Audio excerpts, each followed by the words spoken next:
सुस्वागतम। स्वागत है आपका मोक्षिका चैनल पर।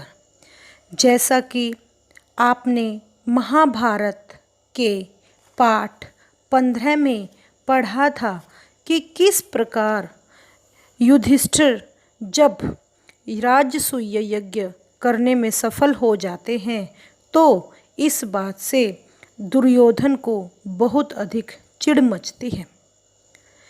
दुर्योधन जब बहुत अधिक चिंता में रहता है तो उसके मामा शकुनी एकदम से आकर खड़े हो जाते हैं और वह उनसे उनकी चिंता का कारण पूछता है। इस पाठ में हम शकुनी का प्रवेश और पाठ 16 के बारे में पढ़ेंगे। पाठ 16 चौसर का खेल व द्रौपदी की व्यथा यानी दुख।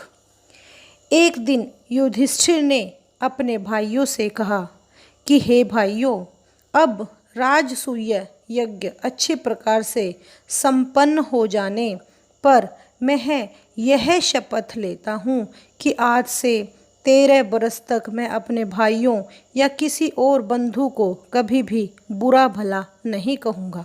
सदा अपने भाई बंधुओं की इच्छा पर ही चलूँगा। मैं ऐसा कुछ नहीं करूँगा जिससे आपस में मन मुटाव होने का डर हो, क्योंकि मन मुटाव के कारण ही झगड़े होते हैं।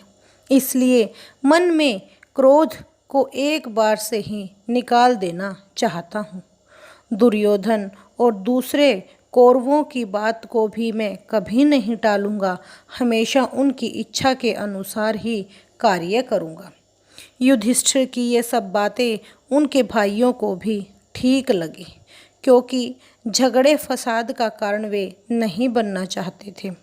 अतः युधिष्ठिर चिंतित हो रहे थे कि कहीं कोई लड़ाई झगड़ा न हो जाए और इधर राजसूय यज्ञ का ठाट बाट और पांडवों की जो यश समृद्धि थी वह याद करते ही दुर्योधन के मन को जो बात कचोटे जा रही थी वह ईर्ष्या और जलन से बेचैन हो रहा था।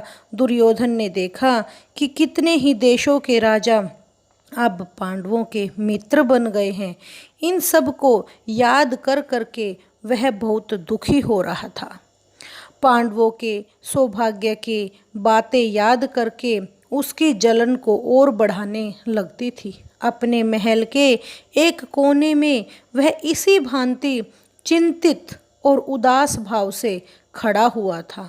उसे पता ही नहीं चला कि उसके बगल में आकर उसके मामा शकुनी खड़े हैं। मामा शकुनी ने कहा, हे बेटा, तुम चिंतित और उदास क्यों खड़े हो? कौन सा दुख तुम्हें सता रहा है? दुर्योधन ने लंबी सांस लेते हुए कहा, हे मामा जी, चारों भाइयों समेत युधिष्ठिर ठाट बाट से राज कर रहा है। यह सब इन आँखों से देखने पर मैं कैसे दुखी ना हूँ। मेरा तो अब जीवन ही व्यर्थ है।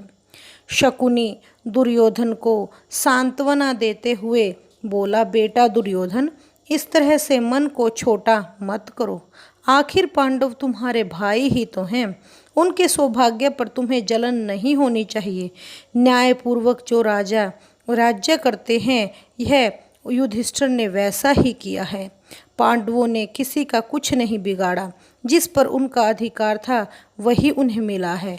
अपनी शक्ति से उन्होंने चारों तरफ अपनी सत्ता बढ़ा ली है। जो तुम जी छोटा क्यों करते हो? फिर पांडवों की शक्ति और सौभाग्य से तुम्हारा बिगड़ता भी क्या है? तुम्हें किस बात की कमी है? आचार्य द्रोण, अश्वत्थामा, कर्ण जैसे महावीर तुम्हारे साथ खड़े हैं। और तो और भीष्म पितामह, गुरु कृपाचार्य, जयद्रथ, सोमदत्त, वो भी तुम्हारे साथ ही हैं। इन साथियों की सहायता से तुम सारे संसार पर विजय पा सकते हो। फिर दुख क्यों करते हो? यह सुनकर दुर्योधन बोला, जब ऐसी बात है तो मामा जी हम इंद्रप्रस्थ पर चढ़ाई कर दें और युद्ध घोषित कर दें। शकुनी ने कहा, युद्ध की बात ही ना करो, यह खतरनाक काम है। तुम पांडवों पर अगर विजय पाना चाहते हो तो युद्ध की बजाय चतुराई से काम लो। मैं तुम्हें एक ऐसे उपाय बताता हूँ जिससे बगैर लड़ाई के ही युधिष्ठिर पर हम आसानी से विजय पा सकते हैं। दुर्योधन की आंखें आशा से चमक उठी। वह बड़ी खुशी के साथ बोला, मामा जी, आपके पास ऐसा उपाय है? शकुनी ने कहा, बेटा दुर्योधन, युधिष्ठिर को चौसर के खेल का बहुत शौक है, पर उसे खेलना नहीं आता। हम उसे खेलने के लिए न्योता दें तो युधिष्ठिर अवश्य मान जाएगा। तुम तो जानते ही हो कि मैं मंजा हुआ खिलाड़ी हूँ और तुम्हारी ओर से मैं चौसर खेलूँगा। युधिष्ठिर को हराकर उसका सारा राज्य और ऐश्वर्य बिना युद्ध के आसानी से छीन कर तुम्हारे हवाले कर दूंगा। इसके बाद दुर्योधन और शकुनी धृतराष्ट्र के पास जाते हैं। शकुनी ने बात शुरू की, हे राजन, देखिए आपका बेटा दुर्योधन दुख और चिंता के कारण पीला सा पड़ गया है। अंधे और बूढ़े धृतराष्ट्र को अपने बेटे पर बहुत अधिक प्रेम था।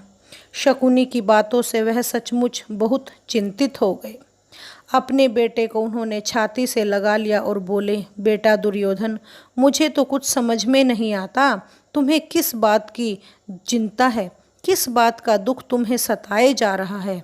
सारा संसार तुम्हारी ही तो आज्ञा पर चलता है, फिर तुम्हें चिंता किस बात की? लेकिन शकुनी ने धृतराष्ट्र को सलाह दी कि चौसर के खेल के लिए पांडवों को बुलाया जाए। दोनों के इस प्रकार आग्रह करने पर भी धृतराष्ट्र ने तुरंत हाँ नहीं की। वह बोले, मुझे यह उपाय ठीक नहीं लग रहा, मैं विदुर से सलाह करता हूँ, वह बहुत समझदार है। लेकिन दुर्योधन को विदुर से सलाह करने की बात पसंद नहीं आई। धृतराष्ट्र बोले, जुए का खेल वैर विरोध की जड़ होता है, इसलिए हे बेटा, मेरी तो यह राय है कि तुम्हारा जो यह विचार है वह ठीक नहीं है, इसे छोड़ दो। लेकिन दुर्योधन ने हठ पकड़ ली। वह बोला, चौसर का खेल हमने तो नहीं खोजा, यह तो हमारे पूर्वजों की देन है। दुर्योधन के इस प्रकार आग्रह करने पर धृतराष्ट्र ने अपने घुटने टेक दिए और सभा मंडप बनाने की आज्ञा दे दी। परंतु उन्होंने विदुर से सलाह भी ली। विदुर बोले, हे राजन, सारे वंश का इससे नाश हो जाएगा। इसके कारण हमारे कुल के लोगों में आपसी मनमुटाव और झगड़े फसाद बढ़ जाएंगे, इसलिए आप इस खेल को रहने दीजिए। लेकिन अपने बेटे पर उसका असीम स्नेह और उसकी जो कमजोरी थी, धृतराष्ट्र उसके आगे हार मान गए और उन्होंने अपने बेटे की बात मान ली। उन्होंने धृतराष्ट्र को कहा कि हे महाराज, अगर आप जुए के खेल के लिए युधिष्ठिर को न्योता देते हैं तो आप किसे भेजोगे? तो महाराज, युधिष्ठिर जिससे मान जाए, इसके लिए विदुर आप ही जाएं। विदुर शांति से बोले, हस्तिनापुर जाकर। हस्तिनापुर के खेल के लिए भी एक सभा मंडप बनाया गया है, जो तुम्हारे मंडप के समान ही सुंदर है। हे बेटा युधिष्ठिर, राजा धृतराष्ट्र की ओर से उसे देखने के लिए चलो। मैं तुम्हें न्योता देता हूँ हस्तिनापुर चलने का। राजा धृतराष्ट्र की इच्छा है कि तुम सब भाइयों सहित वहाँ जाओ और उस मंडप को देखो और चौसर भी खेल कर आओ। युधिष्ठिर ने कहा, चाचा जी, चौसर का खेल अच्छा नहीं होता, आपस में झगड़े पैदा होते हैं। लेकिन अगर आपकी यही सलाह है तो मैं चलता हूँ। विदुर बोले, यह तो किसी से छिपा नहीं है कि चौसर का खेल सारे अनर्थ की जड़ होता है। लेकिन मैंने बहुत कोशिश की, लेकिन वह नहीं माने, इसलिए तुम्हें न्योता देने चला आया। युधिष्ठिर ने कहा कि राजवंशों की रीति के अनुसार किसी को भी खेल के लिए बुलावा मिल जाने पर उसे अस्वीकार नहीं किया जा सकता। इसके अलावा युधिष्ठिर को यह भी डर था कि कहीं खेल में न जाने धृतराष्ट्र अपना अपमान न समझ ले, और अगर वह नहीं जाते हैं तो यह राजा धृतराष्ट्र की अवज्ञा मानी जाएगी। ये सब बातें सोच करके युधिष्ठिर ने न्योता स्वीकार कर लिया।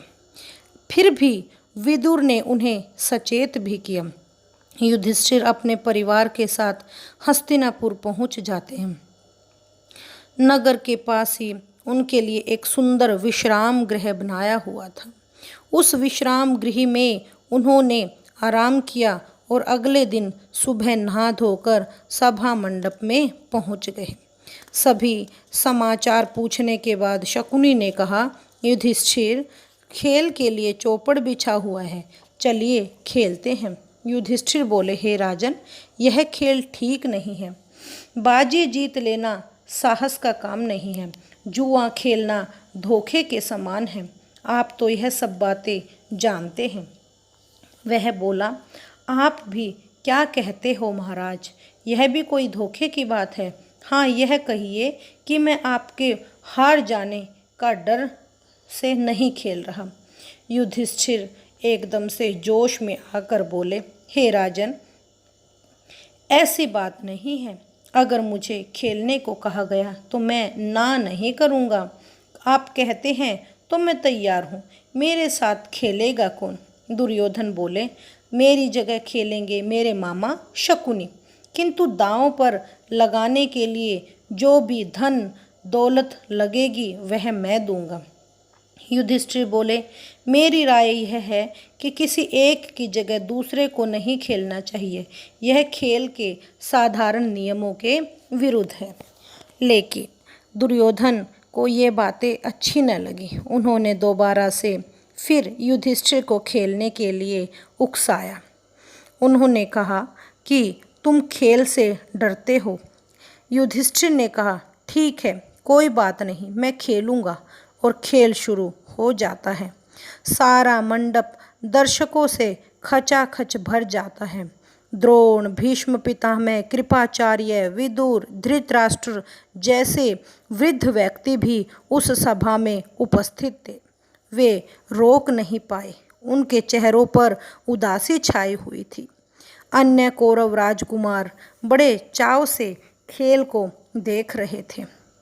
युधिष्ठिर ने सबसे पहले रत्नों की बाजी लगाई, फिर सोने चांदी की, रथों की, घोड़ों की।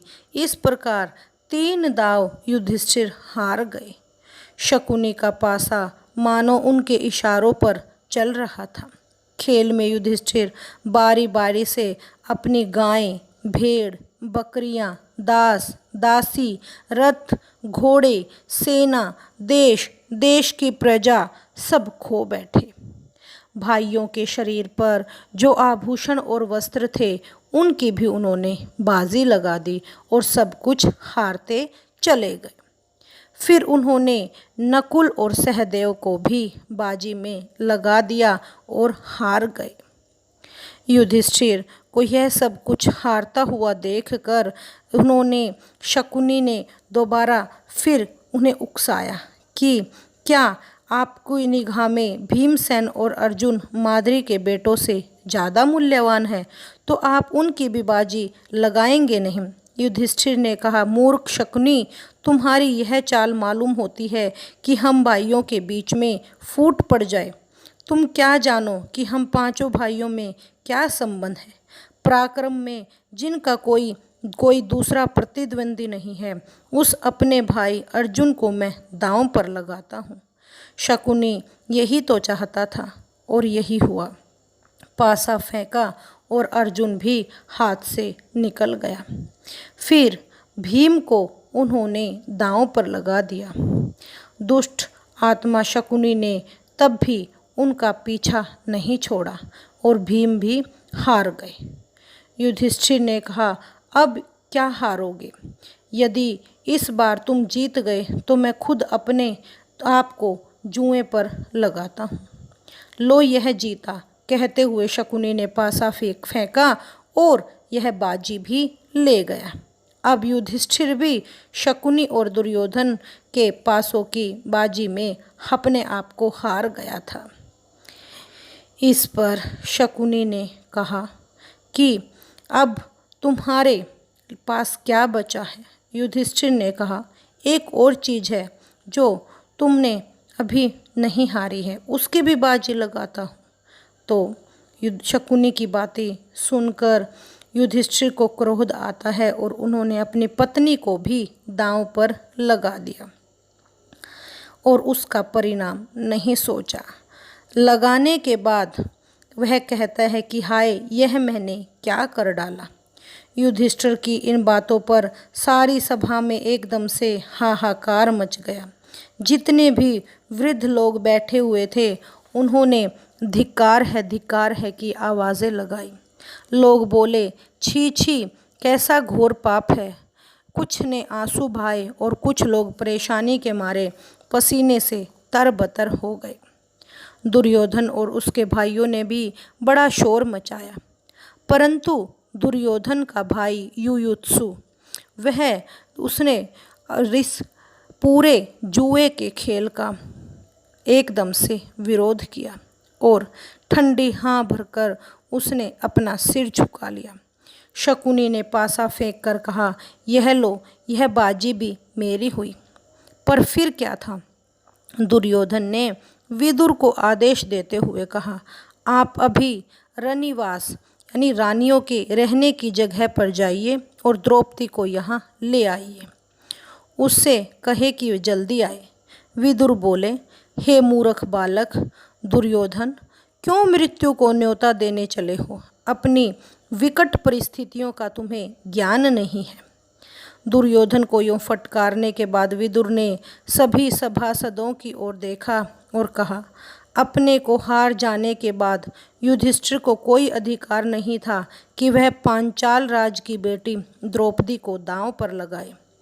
विदुर की बातों से दुर्योधन एकदम से जोर से चिल्लाता है और अपने सारथी प्रतिकामी को बुलाकर कहता है, विदुर तो हमसे जलते हैं और पांडवों से डरते हैं।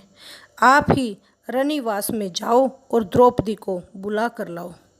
आज्ञा पाकर वह दोबारा से रनिवास में गया और द्रौपदी से बोला, द्रुपद राज की पुत्री, चौसर के खेल में युधिष्ठिर आपको दांव में हार गए हैं। अब आप राजा दुर्योधन के अधीन हो गई हो। राजा की आज्ञा है कि अब आपको धृतराष्ट्र के महल में दासी का काम करना है। मैं आपको ले जाने के लिए आया हूँ। सारथी ने जुए के खेल में जो कुछ हुआ था वह सारा हाल बता दिया। तब वह सारथी प्रतिकामी से बोली कि हे रथवान, जाकर उन हारने वाले जुए के खिलाड़ी से पूछो कि पहले वह अपने आप को हारे थे या मुझे। सारी सभा में यह प्रश्न उनसे करना और जो उत्तर मिले वह मुझे आकर बताओ, उसके बाद मुझे ले जाना। प्रतिकामी रथवान की बातें उसने जाकर सारी सभा में प्रतिकामी ने ये बातें कही और प्रश्न किया जो द्रौपदी ने कहा था। प्रतिकामी फिर दोबारा से रनिवास में उत्तर लेकर जाता है और द्रौपदी के आगे झुककर बड़ी नम्रता से बोला, हे देवी, दुर्योधन की आज्ञा है कि आप सभा में आकर दुर्योधन से स्वयं ही प्रश्न पूछ ले। द्रौपदी ने कहा, मैं वहाँ नहीं जाऊँगी। अगर युधिष्ठिर जवाब नहीं देते हैं तो सभा में जितने भी लोग बैठे हुए हैं उनसे मेरा प्रश्न करो और जो उत्तर मिले मुझे बताओ। प्रतिकामी रथवान लौटकर फिर सभा में जाता है और सभासदों को द्रौपदी का प्रश्न बताता है। यह सुनकर दुर्योधन को गुस्सा आ जाता है। वह अपने भाई दुशासन से बोला, दुशासन, यह सारथी भीमसेन से डरता है। तुम ही जाकर उस घमंडी औरत को लेकर आओ। दुरात्मा दुशासन के लिए इससे अच्छी बात और क्या हो सकती थी। उसने द्रौपदी के गुथे हुए बाल बिखेर दिए, गहने तोड़ फोड़ कर डाले। उसके बाल पकड़कर वह घसीटता हुए उसे सभा की ओर ले आया। द्रौपदी रो रही थी। द्रौपदी की ऐसी दीन अवस्था देखकर धृतराष्ट्र के बेटे विकर्ण को बहुत बड़ा दुख लगा। उससे रहा नहीं गया। वह बोला, हे उपस्थित वीरों, सुनिए, चौसर के खेल के लिए युधिष्ठिर को धोखे से बुलाया गया था। वह धोखा खाकर इस जाल में फंस गया और अपनी स्त्री तक की भी बाजी लगा दी। यह सारा कार्य न्याय उचित नहीं है। द्रौपदी अकेले युधिष्ठिर की पत्नी नहीं है, बल्कि पांचों पांडवों की पत्नी है। इसलिए उसको दांव पर लगाने का अधिकार अकेले युधिष्ठिर को नहीं है। यह सब बातें जैसे ही उसने कही तो कर्ण एकदम से उठकर खड़ा होता है और वह कहता है कि तुम अभी बच्चे हो विकर्ण, सभा में इतने बड़े बूढ़ों के होते हुए तुम कैसे बोल पड़े? तुम्हें तो यहाँ बोलने और तर्क वितर्क करने का कोई अधिकार नहीं है। यह देखकर दुशासन द्रौपदी के पास गया और उसका वस्त्र पकड़कर खींचने लगा। लेकिन जैसे ही वह वस्त्र खींचता गया, वस्त्र भी वैसे ही बढ़ता चला गया। अंत में खींचते खींचते दुशासन की दोनों भुजाएं थक गई। हाफता हुआ वह थकान से चूर होकर बैठ गया। सभा के लोगों में कंपकपी सी फैल गई और धीमे धीमे स्वर में सभी एक दूसरे से बातें करने लगे। इतने में भीमसेन क्रोध के मारे उठा और एक गर्जना के साथ बोला, उपस्थित सज्जनों, मैं शपथ खाकर कहता हूँ कि जब तक भरत वंश पर बट्टा लगाने वाले इस दुरात्मा दुशासन की छाती को चीर न लूँगा, तब तक मैं इस संसार को छोड़कर नहीं जाऊँगा। भीमसेन की इस प्रतिज्ञा को सुनकर उपस्थित लोगों के हृदय भय के मारे कांपने लगे। इन सब लक्षणों से धृतराष्ट्र ने समझ लिया कि यह सब ठीक नहीं हुआ है। उन्होंने अनुभव किया कि जो कुछ हो चुका है उसका परिणाम शुभ नहीं होगा और धृतराष्ट्र को अपने पुत्रों के और कुल के विनाश का कारण बनना पड़ेगा। इन परिस्थितियों को देखते हुए धृतराष्ट्र डर गए और उन्होंने द्रौपदी को बड़े प्रेम से अपने पास बुलाया और शांत किया तथा सांत्वना दी। इसके बाद युधिष्ठिर की ओर मुड़कर बोले, युधिष्ठिर, तुम तो अजात शत्रु हो, तुम्हें कोई नहीं जीत सकता, उदार हृदय के भी हो। दुर्योधन की इस कुचाल को क्षमा कर दो बेटा और इन बातों को मन से निकाल दो और भूल जाओ। अपना राज्य, अपनी संपत्ति आदि जितना भी तुमने यहाँ पर हारा है उसे ले जाओ और इंद्रप्रस्थ जाकर सुखपूर्वक रहो। धृतराष्ट्र की इन मीठी बातों को सुनकर पांडवों के दिल शांत हो गए और उन्होंने उचित अभिवादन, नमस्कार व आदर के उपरांत द्रौपदी और कुंती सहित इंद्रप्रस्थ के लिए विदा ली। पांडवों के विदा हो जाने के बाद कौरवों में बड़ी हलचल मच गई और पांडवों के इस प्रकार पंजे से साफ निकल जाने के कारण कौरव जो थे वह क्रोध प्रदर्शन करने लगे। दुशासन तथा शकुनी के उकसाने पर दुर्योधन पुनः अपने पिता धृतराष्ट्र के पास जाता है और कहता है कि पांडवों को खेल के लिए एक बार और बुलाने को उनको राजी कर लेते हैं। युधिष्ठिर को खेल के लिए बुलाने के लिए फिर दूत भेजा गया। पिछली घटना के कारण दुखी होते हुए भी युधिष्ठिर को यह निमंत्रण स्वीकार करना पड़ा। युधिष्ठिर हस्तिनापुर लौटे और शकुनी के साथ फिर चौसर खेलने लगे। इस बार खेल में यह शर्त थी कि जो भी दल हारेगा वह अपने भाइयों के साथ 12 वर्ष तक का वनवास करेगा और उसके बाद 1 वर्ष अज्ञातवास में रहेगा। अज्ञातवास का अर्थ होता है कि कोई ना पहचाने। यदि इस 1 वर्ष में उनका किसी को पता चल जाता है तो उन्हें दोबारा से फिर 12 वर्ष का वनवास भोगना पड़ेगा। इस बार भी युधिष्ठिर हार गए और पांडवों के किए गए वादे के अनुसार वे अपने वन में चले जाते हैं और अपने वायदे को पूरा करते हैं। इस पाठ में इतना ही है, फिर मिलते हैं पाठ 17 धृतराष्ट्र की चिंता। अगर आपको ये वीडियो अच्छी लगे तो प्लीज़ सब्सक्राइब करना ना भूलें और शेयर भी करें और बेल आइकन को प्रेस करें। धन्यवाद।